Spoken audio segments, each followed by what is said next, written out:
அண்ணன் எடப்பாடியுடைய உத்தரவுக்கு ஏற்ப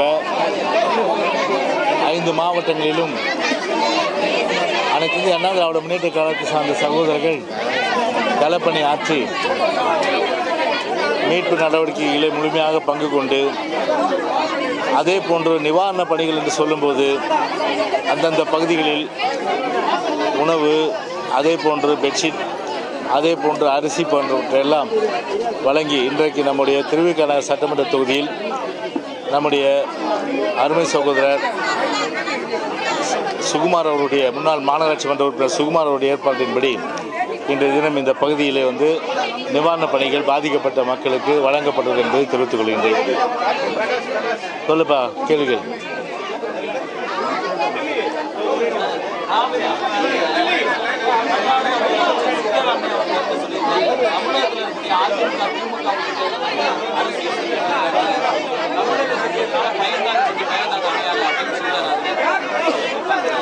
இப்போ கர்நாடகா மாநில முதலமைச்சர் பொறுத்தவரையில் அவர் ஒரு கருத்தை சொல்லுகிறார்னு சொன்னால் முழுக்க இதில் திமுகவினுடைய அந்த மாநில உரிமையை பேணி காப்பதில் தோல்வி அடைந்து விட்டது. எனவே ஒரு தோல்வி அடைந்து ஒரு திமுகவை பொறுத்தவரை, அதாவது ஒரு மாநில உரிமையாக இருக்கிற நம்முடைய ஜீவாதார உரிமை 205 டிஎம்சி தண்ணீர் அது பெற்று நம்முடைய இதே புரட்சித் தலைவர் அம்மா அவர்களும் புரட்சித் தலைவரும் அது எடப்பாடி ஆட்சி காலத்திலும் கெசட் எல்லாம் வெளியிடப்பட்டு அந்த அடிப்படையில் ஒரு முழுமையான அளவிற்கு குழுக்கள் எல்லாம் போடப்பட்டு ஒரு காவிரி நதி அந்த உரிமையை மீட்டெடுத்தது அனைத்து இந்திய அண்ணா திராவிட முன்னேற்ற கழகம். ஆனால் இந்த விடியாத அரசு அந்த உரிமை பறிபோகின்ற வகையில் ஒரு இந்தியா கூட்டணியில் அங்கம் வைத்து அதை பற்றி எதுவும் வாய் திறக்காமல், கர்நாடகா கூட போனார், ஆனால் அதுவும் வாய் திறக்கலை. இப்போ கூட டெல்லிக்கு போகிறார். இப்போ ஏன் பகிரங்கமாக சொல்ல வேண்டியதானே? இந்த மாதிரி இந்தியா கூட்டணியில் இந்த மாதிரி நான் நீடிக்கிறேன்னா ஒரு கண்டிஷன். ஏற்கனவே நாங்கள், அதாவது அனைத்து இந்திய அண்ணா திராவிட முன்னேற்ற கழகம் உரிமையை மீட்டெடுத்த அந்த 205 டிஎம்சி தண்ணீர் உரிய காலத்திலே தர வேண்டும் என்ற வகையில் கர்நாடகா உறுதிப்படுத்த வேண்டும் என்று, அது இந்தியா கூட்டணியில் உறுதிப்படுத்தப்பட வேண்டும் என்ற அந்த கருத்தை வலியுறுத்துவார் ஸ்டாலின் என்றால் நிச்சயமாக வலியுறுத்த மாட்டார். ஆனால் டெல்லிக்கு போயிட்டு கூட்டத்தில் மட்டும் கலந்துட்டு வருவார். ஆனால் அந்த அடிப்படையில் திமுகவை பொறுத்தவரை மாநிலத்துடைய உரிமை மீட்டெடுக்கிற விஷயத்தில் இன்றைக்கி தங்களுடைய சுயநலத்திற்காக இந்தியா கூட்டணியில் நீடிக்க வேண்டும் என்ற அந்த ஒரு சுயநலம், அது மட்டும் இல்லாமல் ஒரு மாநிலத்தின் உரிமையை மீட்க வேண்டும் என்ற அந்த ஒரு குரல் பாராளுமன்றத்தில் எழுப்பாத ஒரு சூழ்நிலையும் ஒட்டுமொத்தமாக திராவிட முன்னேற்ற கழகத்துடைய காவிரி விவகாரத்தில் ஒரு தோல்வி என்று தான் நிச்சயமாக நம்ம சொல்லணும். ஆனால் எங்களை பொறுத்தவரை ஆதி காலம் தொட்டு புரட்சித் தலைவர் காலத்து நடுவர் அந்த மன்றம் அமைக்கணும், அதே போன்று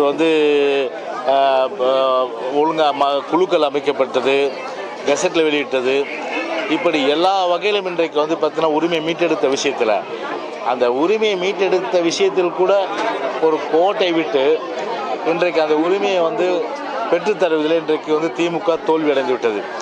எனவே திமுகவை பொறுத்தவரை சித்தராமையா அவர் சொல்வது சரி. எனவே அவரை பொறுத்தவரை சரி, இவர்கள் அரசியல் செய்யலாம். ஆனால் எங்களை பொறுத்தவரை அரசியல் என்பதை விட மக்களுடைய உரிமை, அந்த மக்களுடைய அந்த உரிமை நிலைநாட்டப்பட வேண்டும் என்பதுதான் லைன். இது மக்களுடைய உரிமை, அந்த மக்களுடைய உரிமை, குறிப்பாக டெல்டா மாவட்ட விவசாயிகளுடைய உரிமை, அந்த உரிமை நிலைநிறுத்தப்படும். நாங்கள் பெற்றுத்தந்த உரிமை நிலைநிறுத்தப்பட வேண்டும். எனவே அதற்கு நாங்கள் போர்க்குரல் எழுப்புவோம், எல்லா வகையில் அழுத்தம் கொடுப்போம், பெற்றுத்தருவதில் நாங்கள் உறுதியாக இருக்கிறோம். ஆனால் திமுகவை பொறுத்த அந்த உறுதி இல்லை.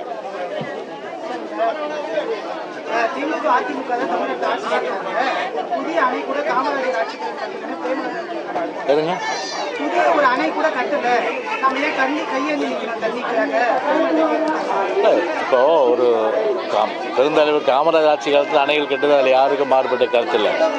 ஆனால் அண்ணன் எடப்பாடி காலத்திலும் அதே போல் அம்மாவுடைய ஆட்சி காலத்திலும் சரி செக் டேம்ஸ் நிறைய கட்டணும்.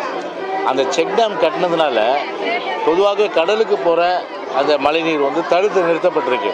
அது பல இடங்களில் இப்போ நீர்நிலைகள்லாம் வாட்டர் மேனேஜ்மெண்ட் அப்படின்னு பார்த்தா அனைத்து இந்திய அண்ணா திராவிட முன்னேற்ற கழக அரசு, அம்மாவுடைய அரசு, அண்ணன் எடப்பாடி காலத்தில் அந்த நீர் மேலாண்மை முழுமையான அளவுக்கு வந்து மேம்படுத்தணும். உதாரணத்துக்கு வந்து வாய்க்கால் தூர் வருது, ஆறுகள் தூர் வருது, குளங்கள் தூர் வருது, ஏரிகள் தூர் வருது, அதே போன்று செக் டேம் கட்டுறது. இந்த 5 விஷயங்களும் எங்கள் ஆட்சி காலத்தில் முறையாக செஞ்சோம். அதனால் வந்து மழை நீர் வந்து கடலுக்கு போகாத ஒன்றும், நிலத்தடி நீர் வந்து அதிகமாச்சு. ஸோ எங்களை பொறுத்தவரை எங்களுடைய கடமை செஞ்சோம். ஆனால் திமுகவை பொறுத்தவரை அந்த நீர் மேலாண்மையில் அவர்கள் வந்து ஒரு கிஞ்சித்து கூட எந்த வகையிலும் சரி ஒரு துரும்பை கூட கிள்ளி போட்டது கிடையாது. அதுதான் வந்து உண்மையான, அதுதான் வந்து நிதர்சனமான கருத்து என்பதை நான் வந்து தெரிவிச்சுக்கிறேன்.